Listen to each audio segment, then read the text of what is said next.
नेहमीप्रमाणे उद्धव वाकरेंनी, हो मी त्याला वाकरे म्हणेन, कारण का जिहाद्यांच्या समोर वाकून वाकून त्याचा कणाच मोडलेला आहे,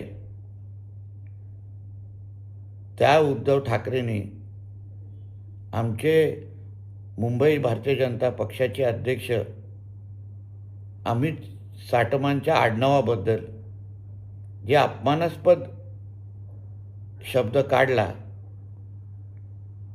त्याच्यामुळे ह्या उद्धव ठाकरेला आता कोकणाच्या जनतेची ताकद काय असते हे दाखवून देण्याची वेळ आलेली आहे.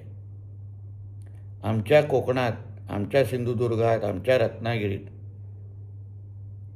असंख्य साटम आडनावाचे, परब आडनावाचे, सावंत आडनावाचे असंख्य कुटुंब वर्षानुवर्ष अभिमानाने राहतात.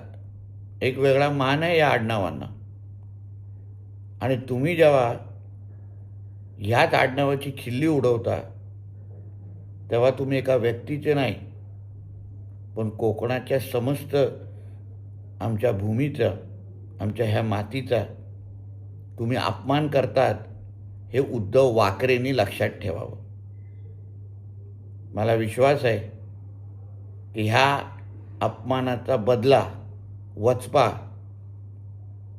मुंबईतला राहणारा माझा कोकणातली जनता निश्चित पद्धतीने मतपेटीतून दाखवून देईल. आणि अमित साटमजींच्या मागे कोकणातली जनता किती ताकदीने उभी आहे ही मतपेटीच्या माध्यमातून दाखवून देईल.